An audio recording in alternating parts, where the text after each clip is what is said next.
Watch me flex my flow, you'll be the next to know. Spit it hot flambeau, swing them bars like whoa. Grab the remote control, musta called a million times, I'm on the other side, hello. Better watch that stream, caught up in the track to beat. Scrub that beat with bleach, so when I hit it, bro, I spit it clean. Burn it now, have to turn the furnace down.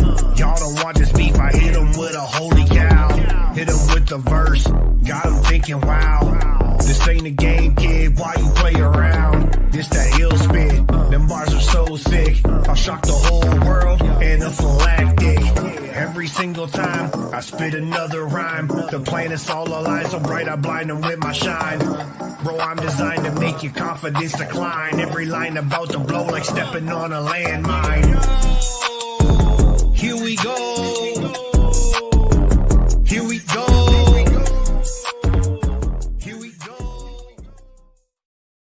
Good evening and welcome to the On-Road Canadian Nats recap.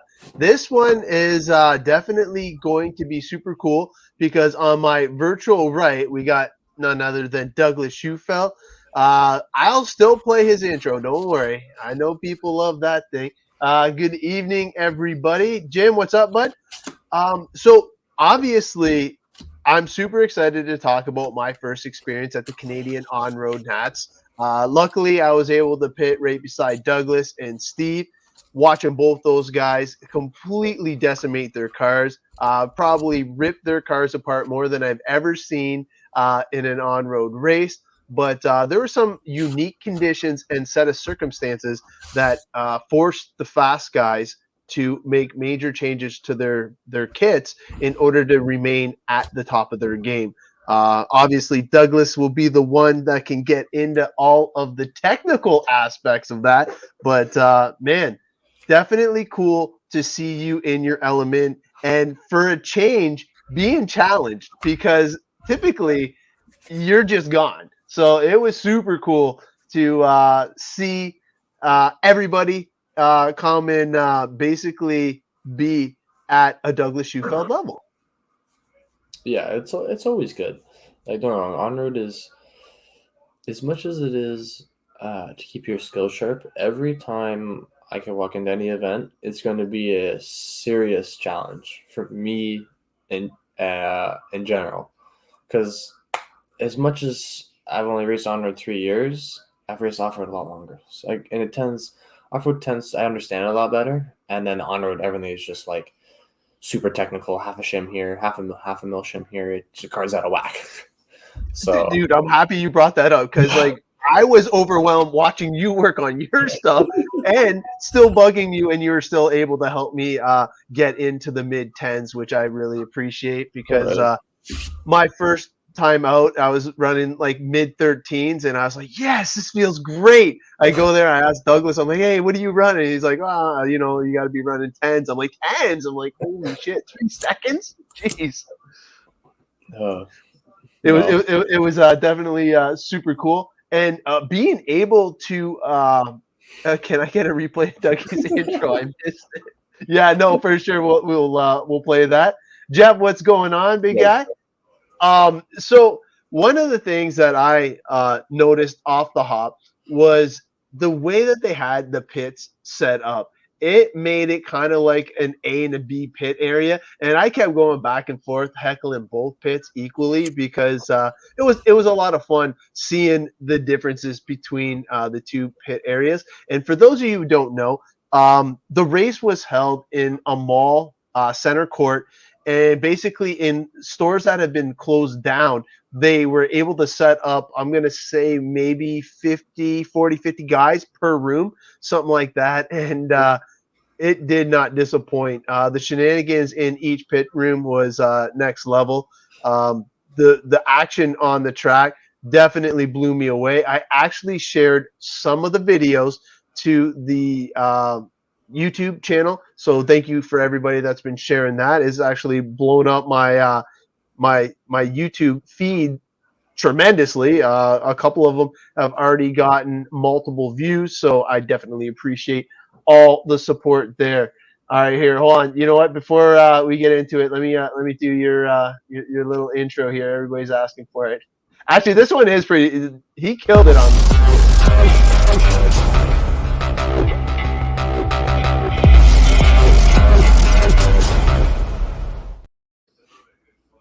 There you go. That intro is pretty sick. That's Thank you, awesome. Jeff, for doing that. Uh, I was in the wrong pits. Well, the cool thing about the whole pit setup and the way that they carried on the event was definitely the organization. I've never been to one where you had to check your motors, check all your battery voltage, all this other stuff. Even the weight of the body was under scrutiny. And I definitely had to add weight to my bodies, which was a weird thing to do. But the way that they handled it, you basically get in line, tech everything. And then once you get through tech, you go through the tire sauce location. Once you're done the tire sauce, you zigzag onto the driver's stand. After the driver's stand, you put your car on the table and you go right out to Marshall, and then you're free after that. So the way that they actually had it structured per position was pretty cool, in my opinion. One improvement opportunity that I'd like to suggest that we do on off-road already is if you qualify first, you should be able to go up onto the driver's stand first, and based on your qualifying order, which there was like if you qualified 12th and you showed up first, you got first pick, and I didn't feel that was fair. I definitely would switch that around. But everything else was a lot of fun, and Mark put in a lot of work, and I swear to God, he cloned himself because he was all over the place. Like he was in multiple spots at one time, dealing with a whole bunch of stuff.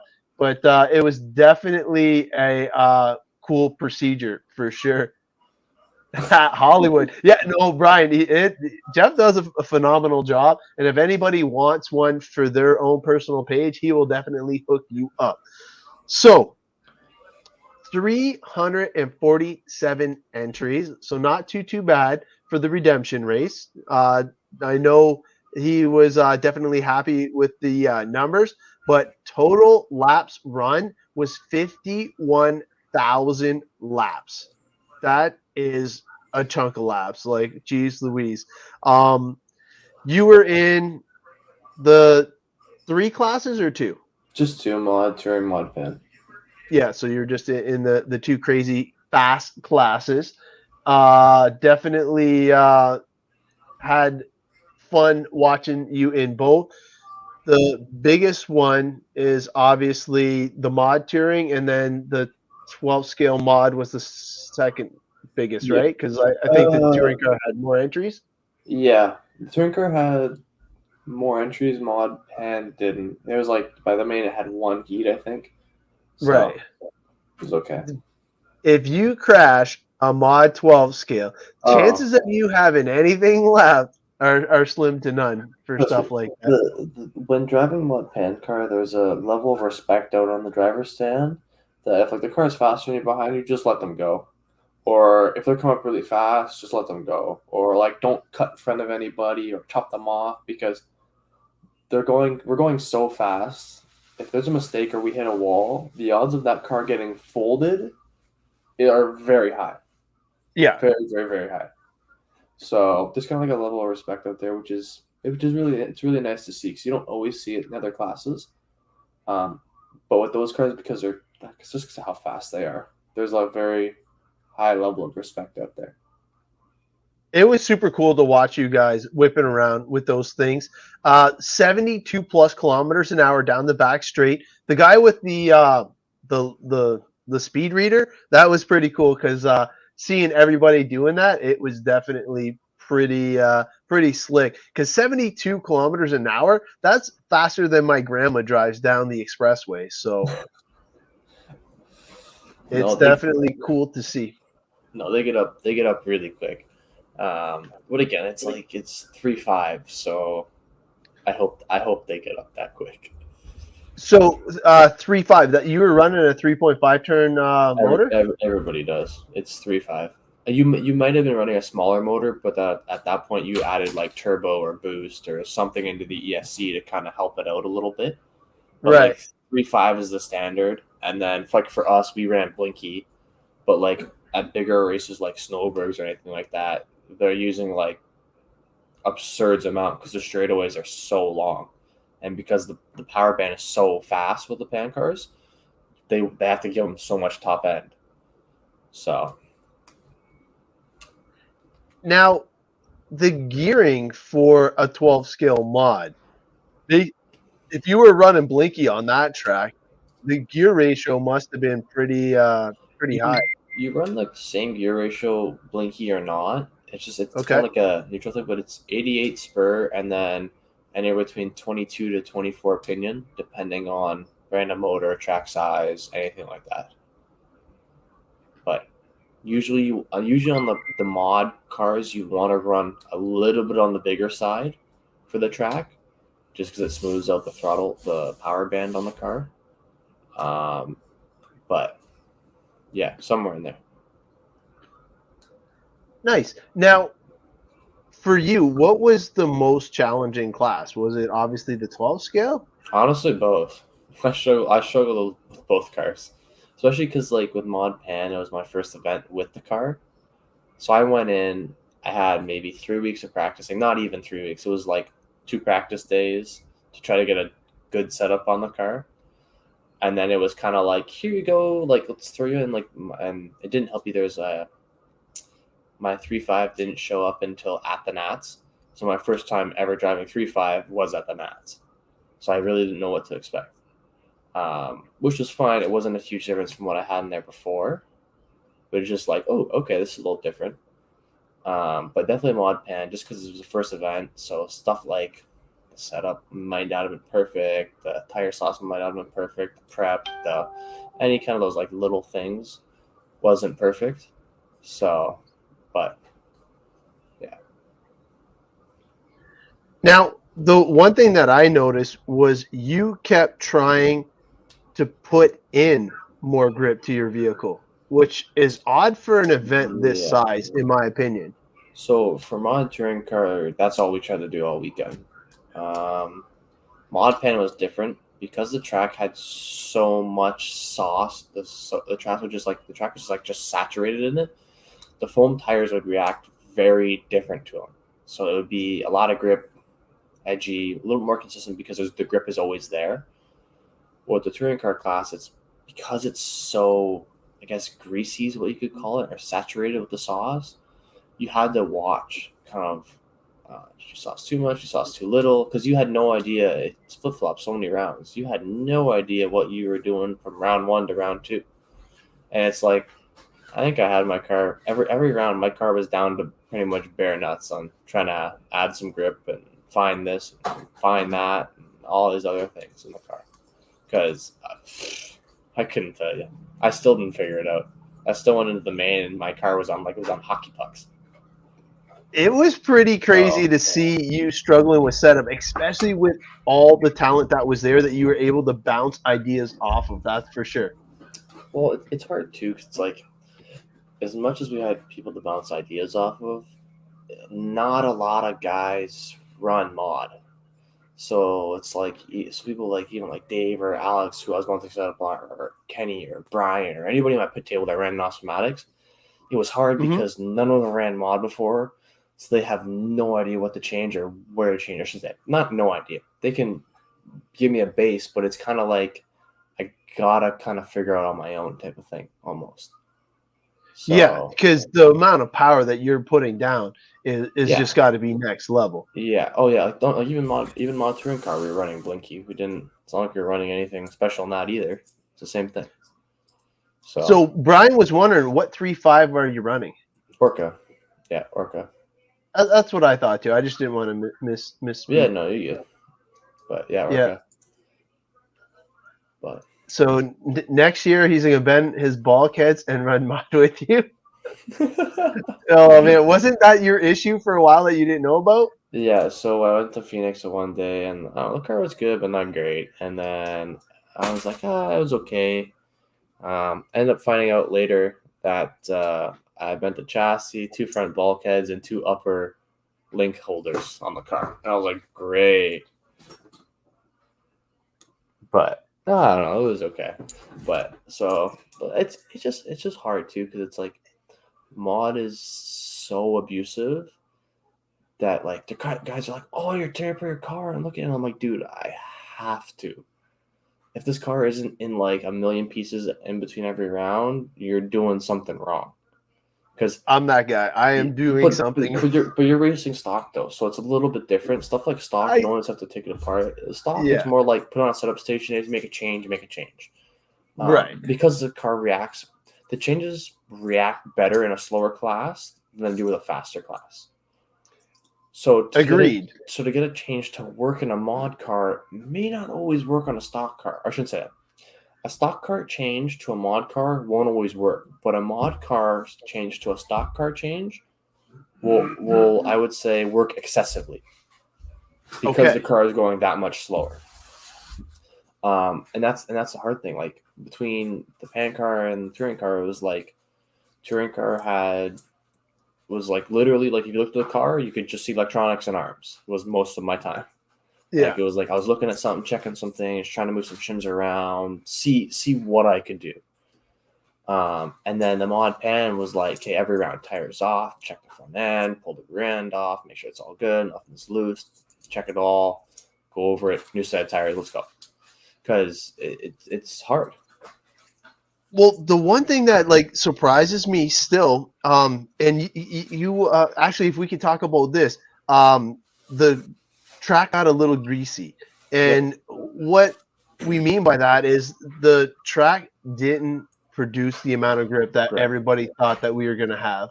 Yeah, well, and it doesn't help too because the track doesn't have as much grip. But you were a wheel that entire weekend, Jer. So you're good, buddy.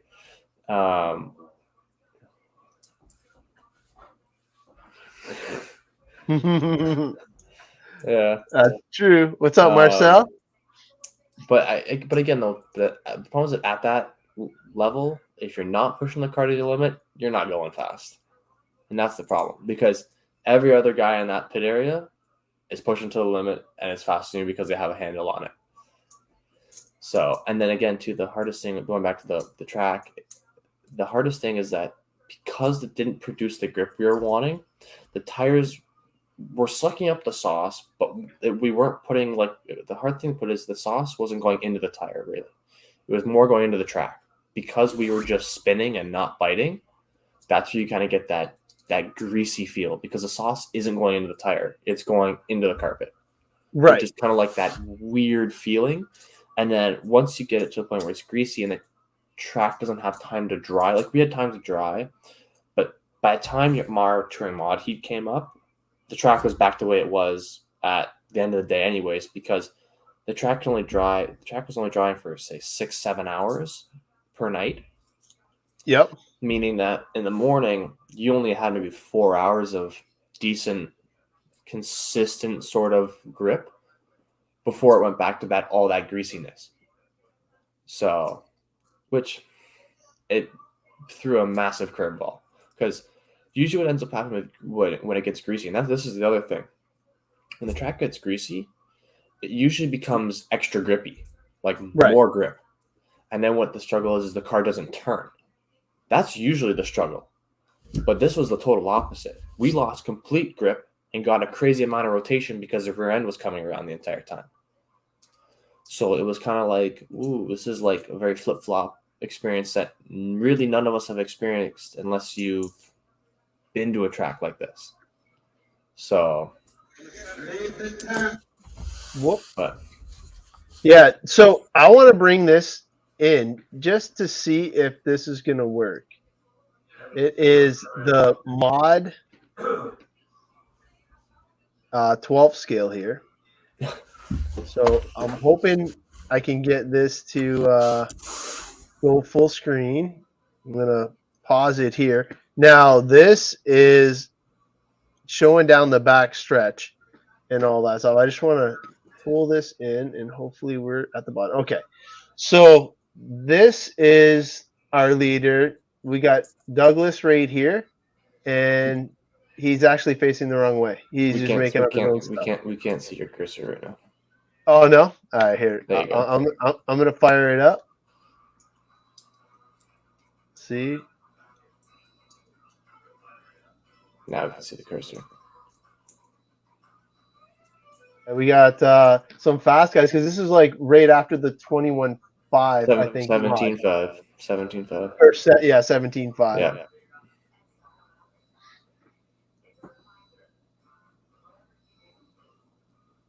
So for some reason, it doesn't want to connect to my phone. I should have just downloaded it onto my hard drive first. It's And okay. I just wanted everybody to see how ridiculously fast these They're cars fast. were. Like they out of the hole, they blow every car out of the water tenfold. Right. Now on a bigger track, touring mod may catch them by the end of the straightaway, but the Okay. first 60%, they're gone. They're absolutely gone because the grip is there because they're on foam tires, and the power is there because it's 3.5. So Nice. Yeah. So, in your opinion, what is the absolute fastest class? Has it Mod got to pan be car. mod touring car? Mod pan car, without a doubt. It is mod pan Without car, a doubt, right? because mod touring car has, I would say has the fastest straight line speed when the grip is high enough and the track is long enough. But with mod pan car, you can carry that speed that you have in the straightaway through almost every corner on the track. And there's no such thing as brakes in a mod pan car. It's let off, get back on the throttle. Let off, get back on the throttle. If you're braking in mod pan car, you're doing something wrong. Really? Yeah. So that is like a completely different driving It's style than you have what I'm used to. the amount how fast you have to react for the corner is unbelievable. Unbelievable. It's like you are literally whatever time you react to say a mod touring car, double the reaction time, and that's how fast you probably have to react for mod pan car for the corner. Just because of how much faster they come in and out, and how much speed you can carry through the actual corner. So, speaking of speed, this is the results right here, and the 12 scale was super tight racing. Kevin definitely set the pace, though. Yeah, he had the car. He had the car all weekend. It definitely seems like that, and it's funny because Nathan he ran a true 7.9. Yep. So he was flying. Don't get me wrong. I think he was definitely very fast. I think Kevin. Here's the thing too, because once you're out front that much, and mod pan car, a lap is huge. Like once Huge. you're out you're out that far, you're not going to push the car to its absolute max. You're going to get the most consistent run you can possibly get at that point. So Yeah. I mean, do I think Kevin could have dropped 3/10? Yeah, probably. But he didn't need to. But again, he didn't need to. He didn't need to potentially wreck the car to push it that far. He just kept it clean and brought it home, which is honestly what any guy would do. So this was impressive too. So he got 98% consistency, and JB got 97. So both of those guys were super consistent. And then Leonard had a few taps here and there. Nathan a little less because of that crazy fast lap, and then his averages were still not bad. Like 8.1 seconds to do that whole track is bonkers to me. But definitely super cool to see how fast everybody was. But Kevin definitely came into this because I was teasing him quite a bit, saying that you're going to smoke him again, and he definitely came out on top for sure. His car was phenomenal all weekend. Like I said, I said this during the race weekend. He was the only person on that entire property to be able to find a good amount of grip, or I would say a manageable amount of grip. And on road, if you have the grip and someone else doesn't, oh, that's huge. Because grip to no grip is half a second. Easily.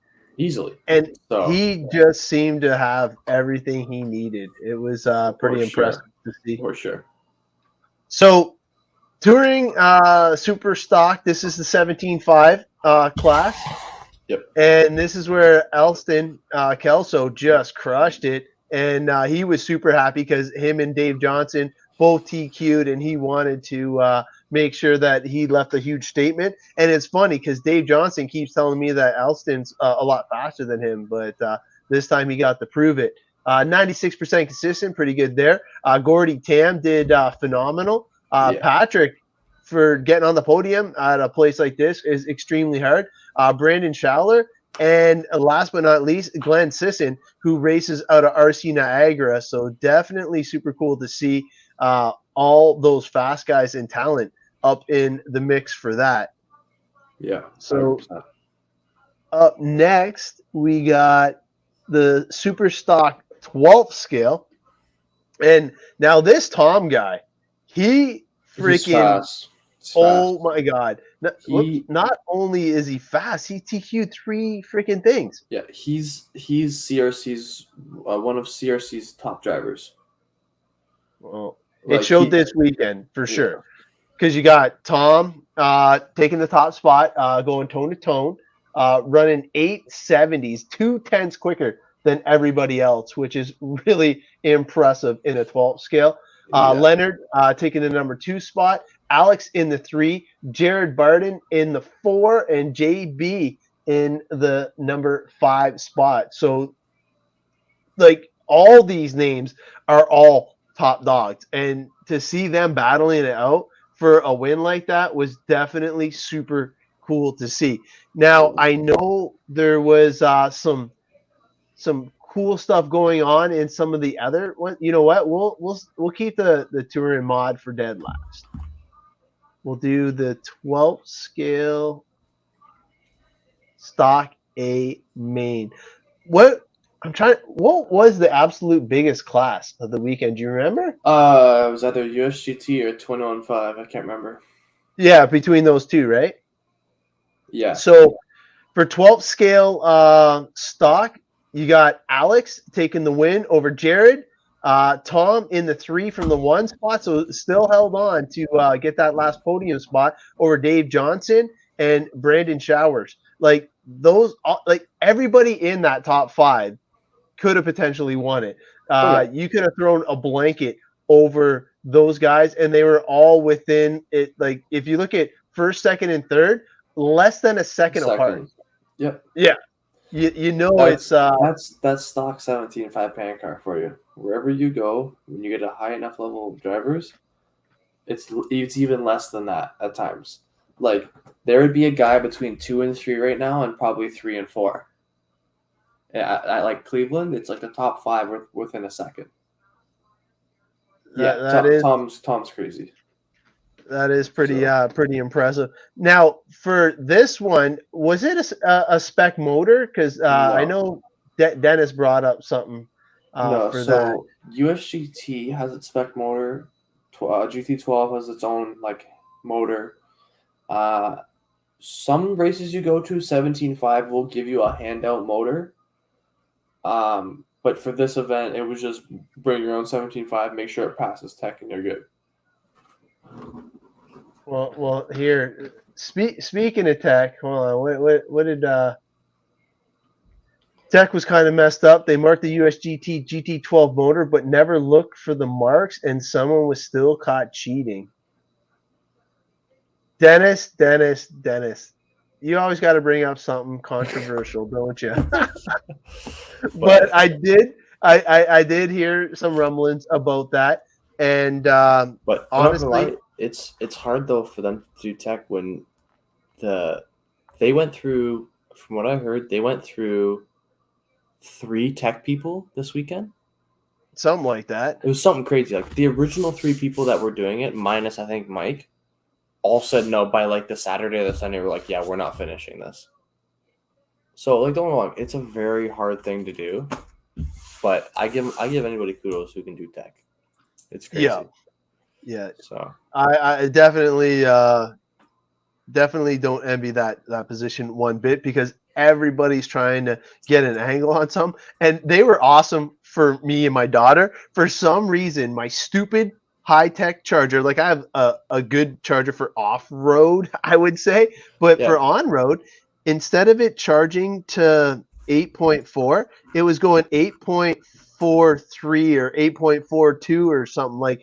And everybody came over and tried looking at the settings on my charger to get it to just go to 8.4, and it would not. So when we tested it, it even said on my charger when you go into the settings, it said that it was 8.38 on one on the cells. And I was like, oh, okay, for sure I'm going to be under. I go and I get him to check it, and I'm still over. You're still I'm like, over. man, yeah. Yeah. It's like it happens sometimes. It's just the way some chargers are. They're just like that.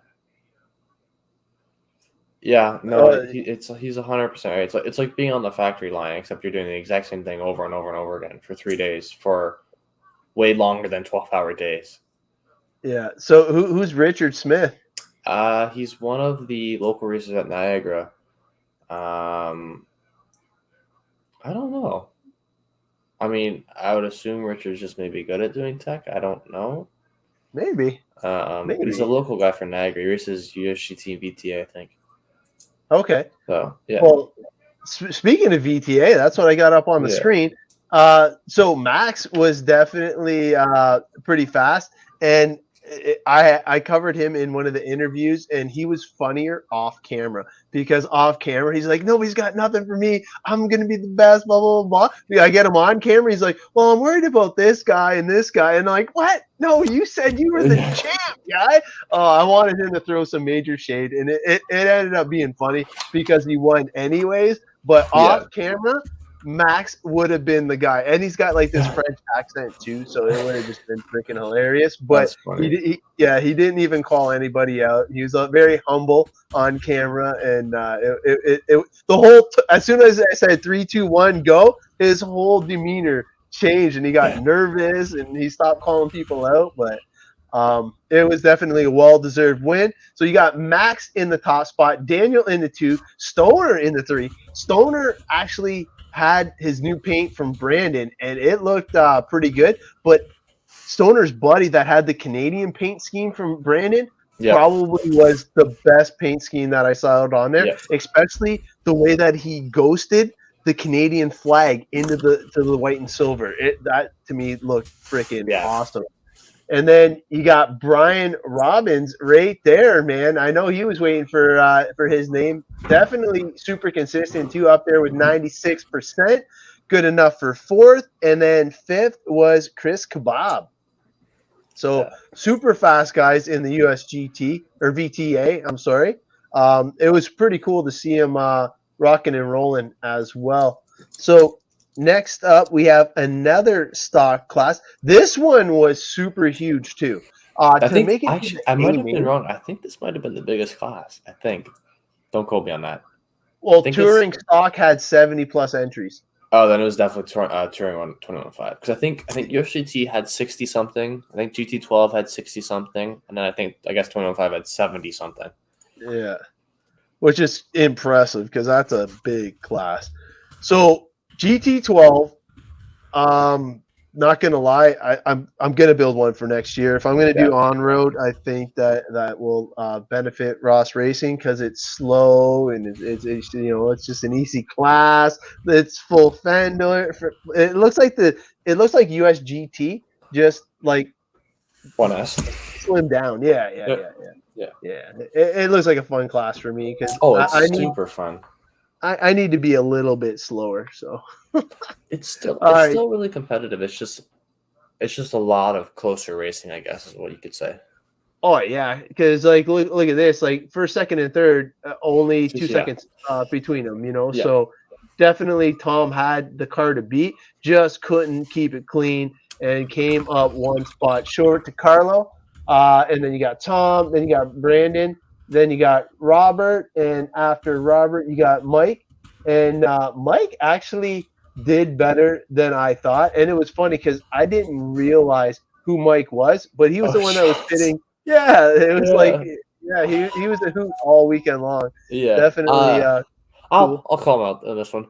Mikey kind of choked in the main. I won't lie. He should have been top 3 in my opinion, maybe potentially fighting for it. And his first 3 laps were tragic. So, yeah. So that brought his percentage down big time. Oh, yeah, for sure. And then it's hard to recover after that.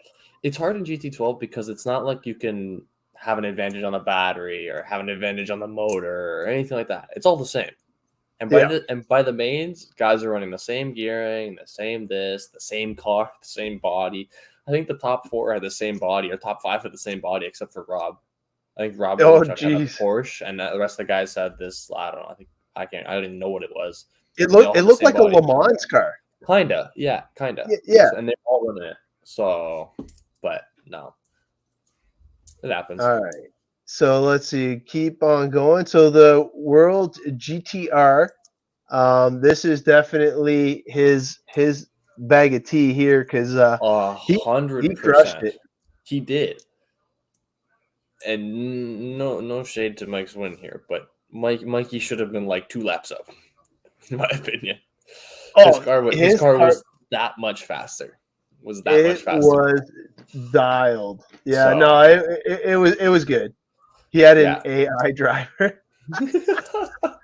He looked good. Honestly, all weekend. Every time I seen him practicing with this car, and during the quals, he looked like he was comfortable to drive it, easy in, easy out.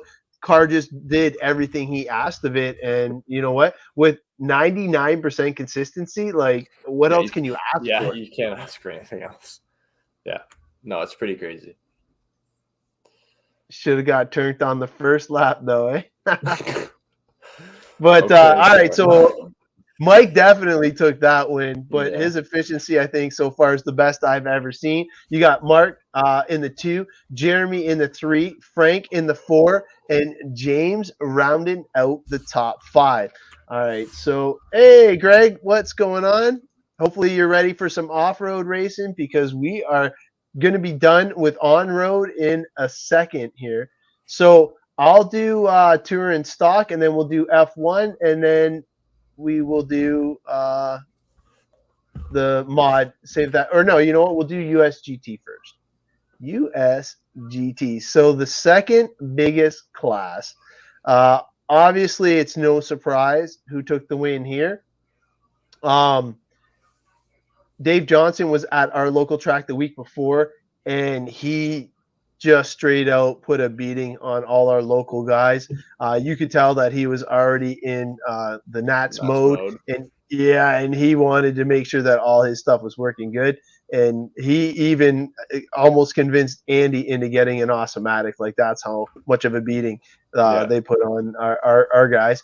But I know Rob tried to make a last bid at it. Even Andy said that he couldn't catch Rob once Rob started focusing and trying to catch those 2 guys. But seeing anybody come to our track and beat Rob or Andy is just amazing. So Dave had his A game on trying to get to the Nats. Sure.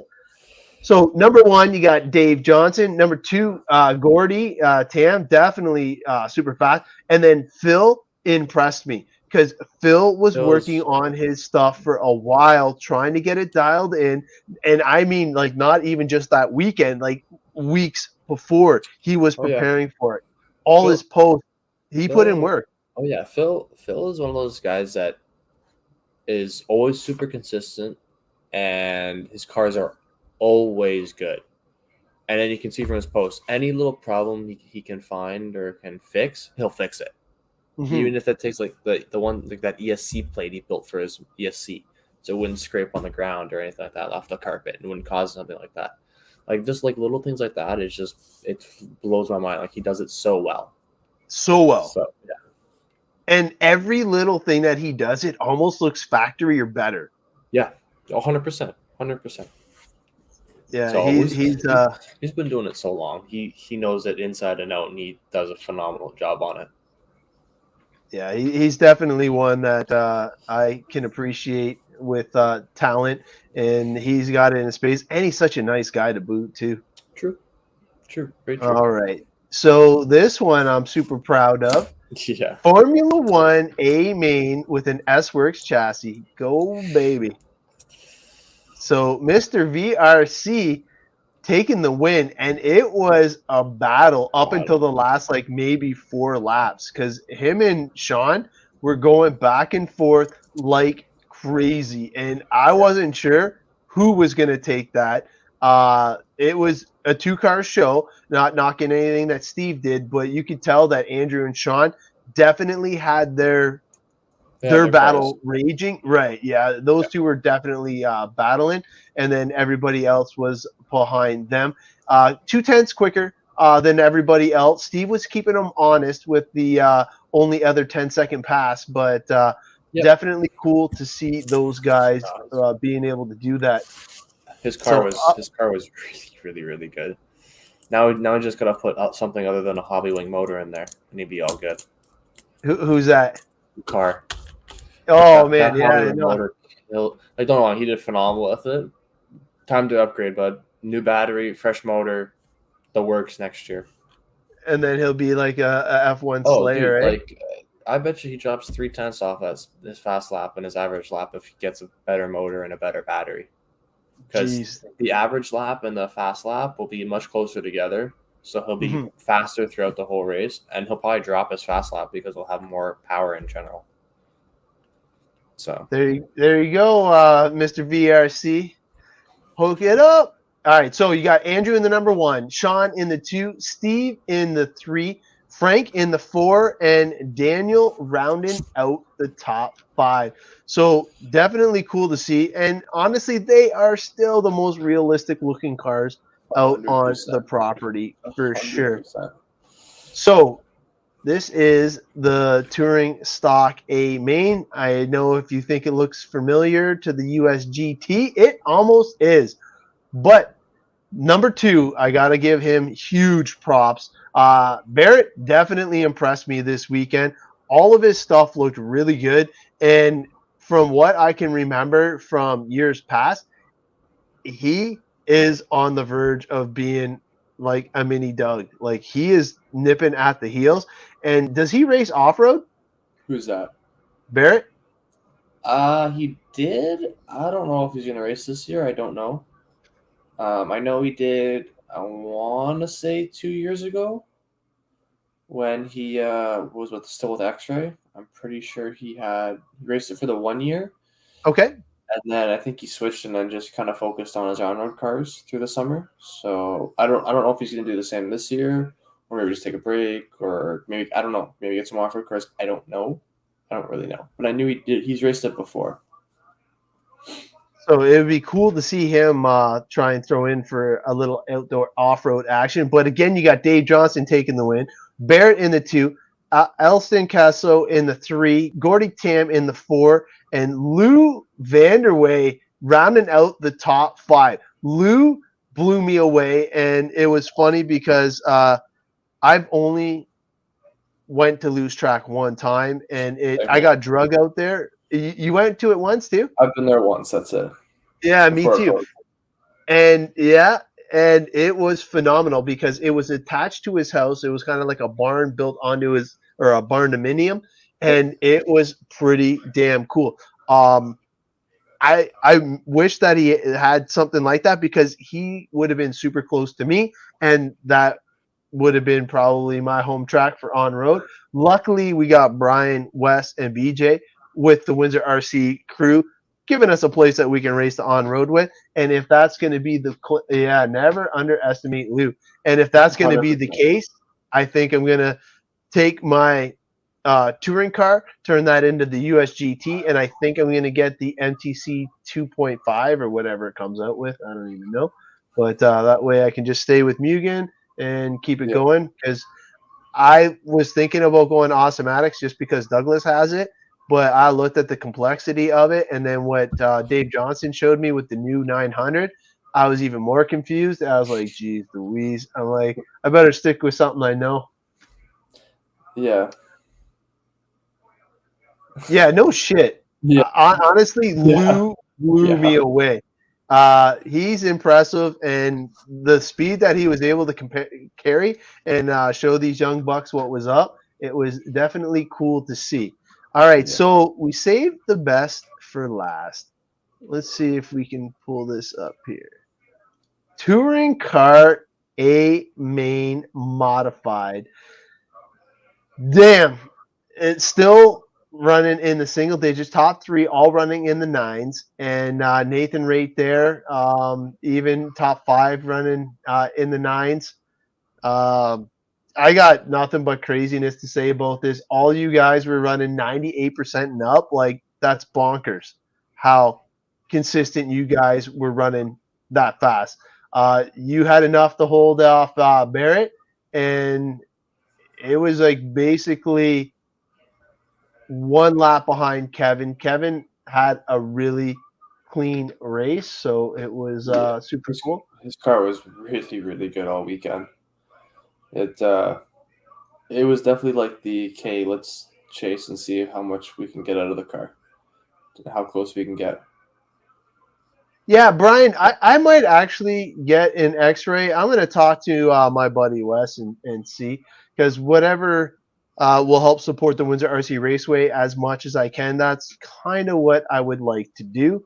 So getting to these results, Kevin taking the top spot with a 98% consistency there, just impressive. And then you're a little bit more consistent, just couldn't get out there cleanly, and the battles were ensuing, and it was tougher for you guys to get through traffic because I know what your approach speed is like for outdoor off-road, where I feel like I have a similar car capable of yours. I can only imagine what it would be for a freaking mod touring car.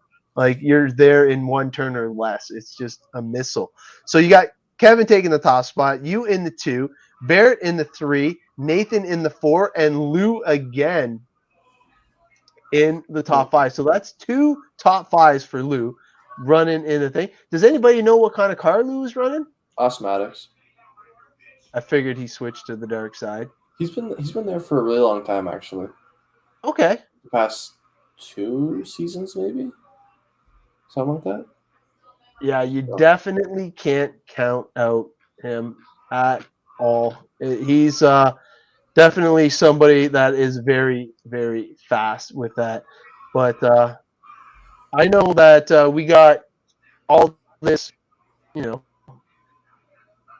on-road racing theme going, and before this, me and you kind of talked a little bit about what's going on coming up in the weekend, and I just want to bring up this real quick. There we go. This will work. Okay. So what I'm going to do is I'm going to full screen that. Boom. Bring this up. This is the 12 skill mod. And like, these guys are just ridiculously fast. Oh yeah. Cars are crazy. I'm just blown away at like how fast and how smooth these guys were.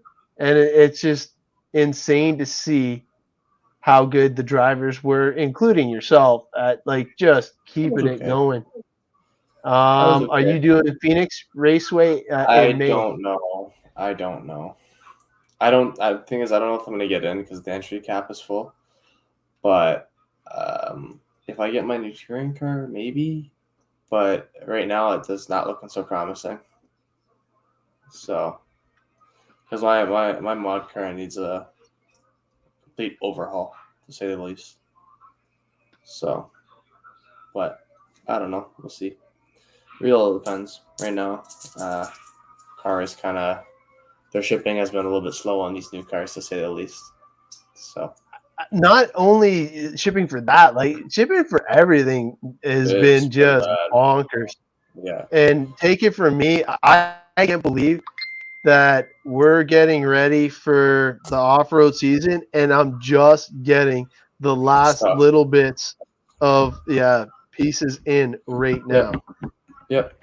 Oh, I got Jeff messaging me with some cool stuff. So before we get into it, let's bring this to the stream.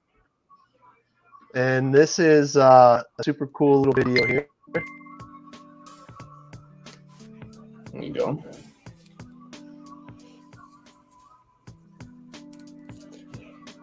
This coming weekend, I'm like actually in shock right now that we're going to be going and having some fun out in the dirt. And I'm definitely looking forward to it, to say the least, because it's been a long time coming. Mikayla just finished her buggy today, so I'm super happy about that.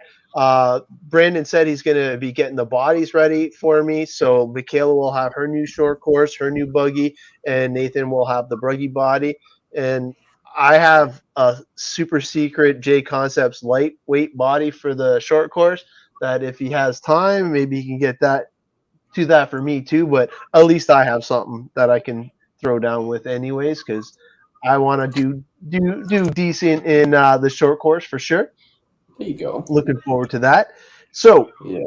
you're going to be running. Well, you got to get your new buggy in hopefully by the weekend. I don't know. So at the moment, I wasn't expecting to be racing this early to begin with. So I literally just ordered my e-buggy this morning. If it comes in, it comes in. If it doesn't, it doesn't. At the moment, right now, I won't have an e-buggy. So cross my fingers, hopefully I get it in time. Yeah. I should have my nitro buggy ready, and I'll have my e-truggy ready for sure. That's the only car I have ready. But I don't know if I'll have any buggy, but I'll have a nitro buggy. So you'll have nitro buggy and e-truggy.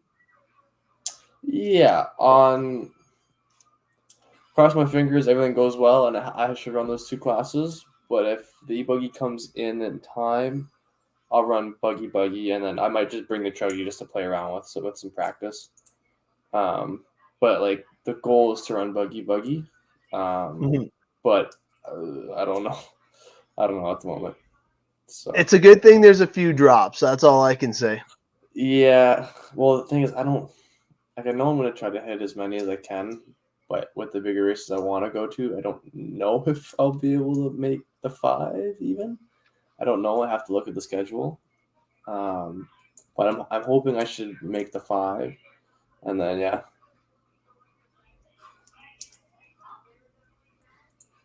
There you go. I should be okay. It's okay if I don't throw on the car. It's okay. That's not the big deal. I'd rather, like, if I get it in text, the thing is, I don't want to rush the build either. Like, don't get me wrong, I'll try to put it together if I get it, but I don't really want to rush it. So, and it's okay if I'm rushing the first race. That's okay to me. So, I have enough things on my plate. I'm going there just to, I guess, get back in the groove. Yeah, I'm as close to ready as I possibly can. I'm gonna be more in a supportive role. I feel that we got an awesome team coming into the 2023 season. I feel that we're gonna be the ones to take home the Constructors Championship. I don't feel that there's anybody that can compete with us.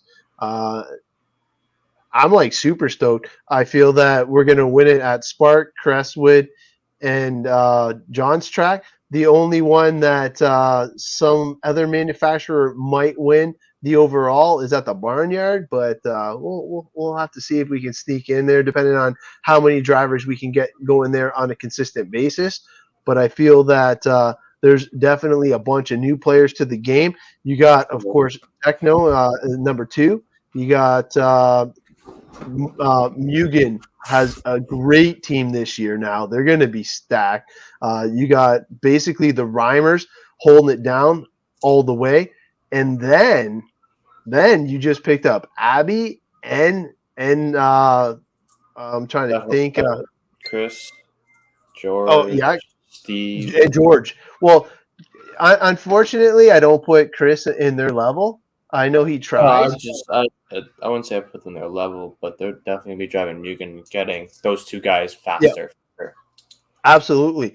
And then you're going to have hot bodies with a little resurgence. So not only are you going to have Steve, but you're going to have Chris Rat, yeah. And Pounder. Pounder's going to be huge having the support right there. And he's always dialed, that guy. Yeah, him and Guy. So. Okay, so Guy's going to be running hot bodies as well? I think so.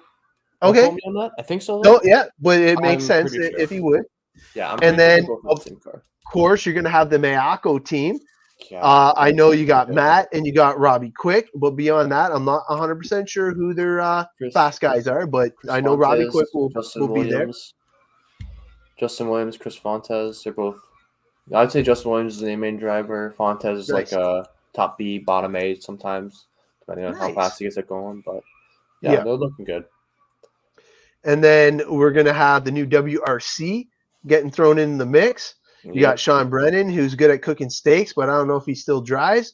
Also, he's got a few team guys on there, so we'll see how they do. TLR, other than Tommy holding up the TLR camp, I'm going to run TLR in short bus, but beyond that, not that many TLRs are going to be making the show this season. I think I'm trying to think. I don't think there's anybody else. No, because Jonathan quit for good. Okay, what happened? I never end up hearing what happened. Well, I watched his show, and I think he's going through something like, I don't know if it's a pinched nerve or something like that. So I wish him the best. Hopefully he can get all healed up and he can come back out. Yeah, that really is tough, but hopefully a speedy recovery for him. Yeah, short course, not short bus. Yeah, it's definitely fun. Short course is like USGT for on-road, so it's definitely a fun class. The one thing that I am very curious, so we talked about Hot Bodies, we got Mayako, we got Techno, we got S-Works, Mugen. WRC. Yeah, Mugen. We got Mugen with the Rhymers and all that. Is there any other brands that we're missing? That X-Ray. X-Ray. Yeah. So I'm trying to think of who's going to be running the X-Ray stuff. Dylan Mark. Okay, so there is a couple X-rays still out there, but I don't know how often they're going to come to Otter, Bill. Seems like and you got Pete Senior and Junior. Yep. So they're always fast, especially Junior. Junior impressed me at the on-road stuff. Junior's fast. Yeah. Yep. Yeah. He was fun to watch for sure. Oh, I'm looking forward to it, and obviously this year you're looking at 2 championships again. You're going to be competing in the buggy, and that's going to be your main focus for O-Town. Yeah, I have to check my dates, but hopefully I make the 5. But I don't know. Yeah, I really don't know. So, but we'll see. We'll see how it goes. Yeah, and I'm wondering, since it's a 1-day race, I gotta bug John and have him on the show for what the format's going to be and everything like that. Early morning, late nights. That's all you need to know. But even if he only does 2 rounds of qualifying, and it'll be late, even though it's capped. Oh yeah, 100%. Think about it this way: say we have 15 rounds at 5 minutes a pop. You're just within 1 round of just times alone. You're what? Already at like almost 2.5 hours. I was gonna say 3, but yeah, almost 2.5, 3 hours. That's just in time. Right. But now it's ballpark that he has 2 minutes in between each round. So for 1 round, it takes you an extra half hour to say 45 minutes in between races. So now you're almost at 4 hours. Yeah. Then you have the start time before and after. So we'll say an extra half hour. So you're up to 4.5 to 5 hours. And then you have any little incidences that happen. That's not even including the mains, which are double 5 times as long sometimes. So let's just say on average we do 2 rounds. They take, let's just ballpark say 5 hours a round, and we start at 9 a.m. We won't be hitting mains till probably like 6 in the afternoon. Jeez. And then all the main electric mains, say are at 5 minutes, are now going to be doubled to 10. So now your time is increased, double that. And then every one of our nitro classes, so our nitro buggy, nitro chuggy, all our mains are going to be double, triple, and then the mains from the colossal point are probably going to be like 5 times as long. So all I can say is the time. So like midnight, maybe longer. Like, and that's what I'm saying. Like the time in between rounds is going to have to be like on the ball. Let's go. And it may even be like, let's start even earlier, like 8 a.m. Let's get it going. And then if we want any chance of getting out of here even at a decent hour. Yeah. But don't get me wrong. Like, we'll have the good racing. We'll have the good times. We can run as late as we want. But I also know John doesn't really want to race nitros past like 9, 10 o'clock. True that. So I don't know. Like, is he going to run nitros first in the mains this time instead of having like short course and all the electric classes go first? Yeah, because those can run towards the end of the night. Yeah, just so you can run them towards the end of the night, not have to worry about it. Or is he going to keep it the same? So I don't know. It's a whole. It's up. I don't know if it's up in the air or what. I assume he probably Well, has a plan, but yeah, short course is the premier class, so they should put that last. sure. Be my guest. As long as I don't, dude. If I can get out as early as possible and not have to be last, that's a bonus, man. Because Yeah, normally I'm like the last 10 heats of every round, and I'm like, no. that's what happens when you So, win everything, bud. yeah, but like it's different in the States. It's like in the It is. States, Yeah, it's like they here's a always. class. Boom, boom, boom, boom, Yeah. boom. Here's a class. Like, dude, there's some like the one like I went down to Wicked the one weekend. It's like for that weekend, it's like I was racing Nitro Bug yet like within the first 2 hours of the day every time. And then it was That's like not then I go to my e-buggy and then I go to my e-truggy. And that's just the way it was because it went by class. But it's like, but I Yeah. wasn't the last. I mean, I think I was at the last race, but at least I got more time earlier in the day, and it was at least a little more spread out. So, Yeah, because you're backloaded big time right oh now. my god, it's crazy. So, but yeah, Ah, not much you can do we'll about it. see. Yeah, I'm looking forward to it. it's So gonna be fun obviously regardless. you touched on it a little bit, saying that you wanted to hit up some of the bigger events. What is the biggest race of the year that you want to try to attend? Um, I don't know. I want to hit a race in May, but I don't know if I'm be able to. So I think my first race will be Rumble in Rome in June. Okay. July, I'm not too sure where I want to go either. And then August, maybe Mugen again or another race if I can find one. Because I've been to Mugen a lot, so it'd be nice to go somewhere else. Mhm. But again, we'll see. But Rumble probably will be either my first or second race, and then one in August. I'm hoping to have 3 or 4 bigger events this year. And then we'll see. And then depending, I don't know. AMS would be nice, but I don't know. That's our big race of the year for sure. It's really, really, really far out. And the problem is that it's depending on when you do it, on-road season starts back up again. And if you wanted any big races in on-road, one's in October, one's in November, one's in January, and one's in March. So it's kind of like, So Yeah. I don't know. I got to figure it out. Oh yeah, no, for sure. No, well, we gotta get ready this week. This week's gonna be everybody getting their on-road stuff put away and or getting their off-road stuff ready, or both, because there's still some on-road racing, but now Ross Racing has switched over to full off-road racing now, and I'm looking forward to it. We are gonna definitely have some fun. We got John's race coming up this weekend, and we're going to be there with bells on, man. It's going to be a lot of challenges. I believe that everybody should dress warm and make sure that you're ready for some extreme elements and be ready for a good time, because I feel that this is going to be the best possible points for a lot of people. And to be able to get in on this and not need it for a drop or anything like that, it might benefit quite a few of us. Yeah. Is there anybody you want to thank before we get rid of this on-road Canadian recap? Just want to thank all my sponsors, my mom, my dad, for always all the support. But more in detail for my sponsors would be Osmatics, Techno, Orca, T-Pro, BP Pro, T-Works, Summit, Stag CNC, CRP Pure Performance, and J&T Bearings. Without them, my program would not be at the level it is now, and they have a lot to do with it. So they got a champion you, and everywhere you go, you definitely help everybody out. And I've seen it time and time again.